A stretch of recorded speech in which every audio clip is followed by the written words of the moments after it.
Kuran İsrail'in sonunun geleceğini bildiriyor mu? Some people have said that the Quran prophesies the end of Israel.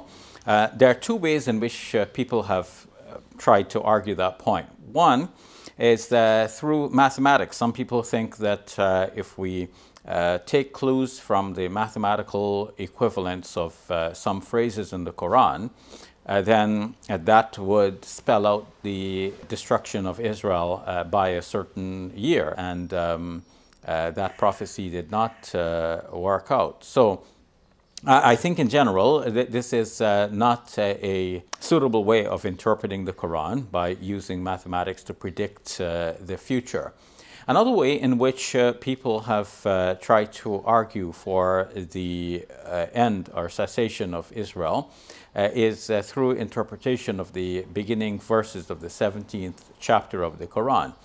Now, classical interpreters of the Quran have interpreted these verses within the 17th chapter as being historical, in that they were speaking about past events in which Israel was attacked and the temple was destroyed.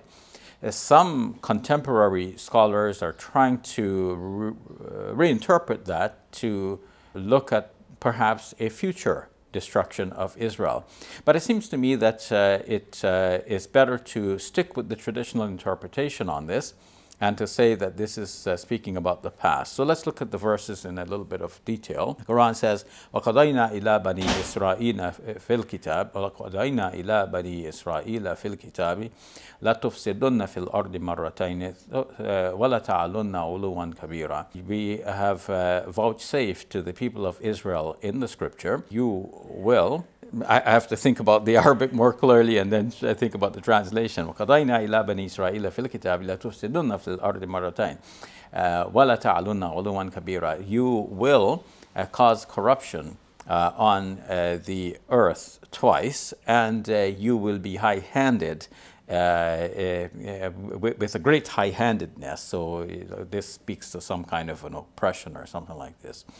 فَإِذَا جَاءَ وَعْدُ أُولَاهُمَا. So the prediction was that you will do this twice, and then now comes the statement, when the first of these two promises comes to pass, بَعَثْنَا عَلَيْكُمْ عِبَادًا لَنَا أُولِي بَأْسٍ شَدِيدٍ فَجَاسُوا خِلَالَ الدِّيَارِ.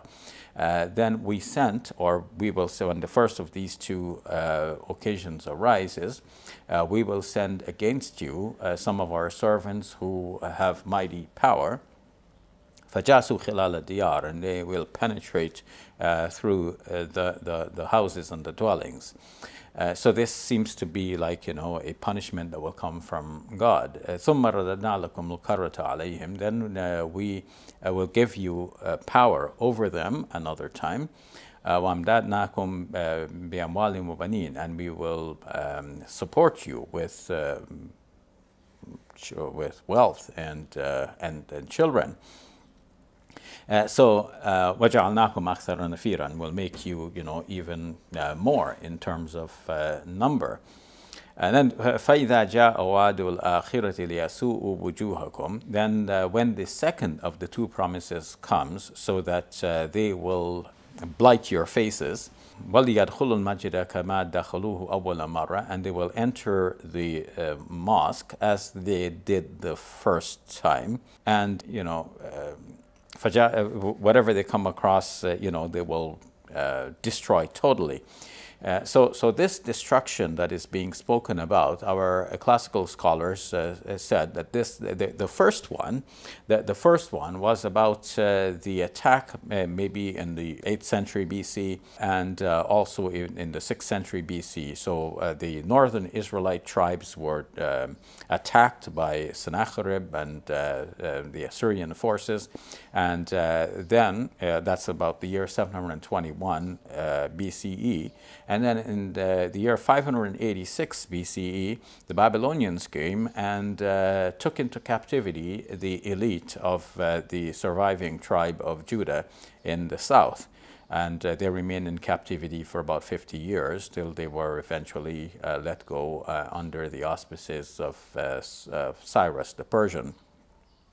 So these are, that's the first destruction, like these two combined events. And then as for the second destruction, the classical commentators have pointed to the destruction of the temple under the Roman Emperor Titus in the first century of Christianity. This is after Jesus, on whom be peace, had come, and he had preached and been taken up into heaven, according to Muslim belief and Christian belief as well.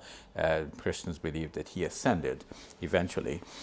So the attack on the temple at that time may have been seen as a punishment from God against the Israelites for the fact that they ill-treated Jesus. So this second destruction of the temple would have been, according to Muslim commentators, a response from God to the fact that the Israelites, instead of listening to Jesus in general, although Jesus had a few followers among the Israelites, nonetheless the vast majority seemed to have banded against him and colluded with the Roman authorities to put Jesus to death. So as a response to that, the temple was destroyed and the Jewish people were scattered in what comes to be known as the diaspora. So from Muslim commentators, this is already a done deal. It was done in the past. It's not a prediction about an event in our future.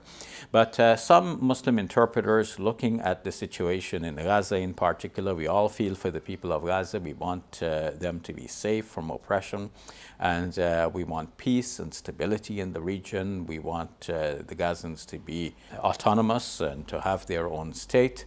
And some people, were motivated by this to look back at the verses and think about them as possibly indicating a future destruction of Israel, which they hope to be quite imminent. But I see no good reason for going away from the classical interpreters on this question, and that's coming from me after I have, voiced opinions about, opinions that are very different from the classical interpreters on many issues.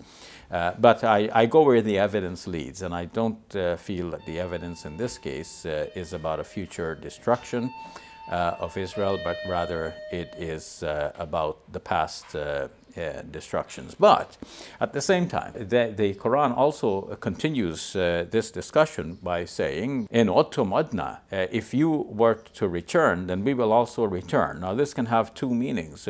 So one, it's saying to the Israelites, if you return from your oppression, meaning that you are seeking forgiveness of God, then God will return to you, God will forgive you. So that's one meaning of ada, the returning. And another meaning could be that if you return to your acts of oppression, then God will return with the same kind of responses that he visited upon you in the first two occasions. So that could mean that, yes, in the future there may still be a destruction to follow. And this is general for all people who commit oppression on the earth. God's warning is that God is stronger than you are, and he can bring upon you the kinds of destruction that we have seen in the past history. So that's my take on that. I hope that this is correct, and Allah subhanahu wa ta'ala will guide us to what is best. So I interpret these verses as speaking about a past destruction, two past destructions, not about a future one, but there is a promise as well, apparently, that if people return to oppression, then they will be destroyed eventually by God and the forces that God will send against them. Peace be with you. I'm your brother in faith, Shabir Ally. Assalamu alaikum wa rahmatullahi wa barakatuh.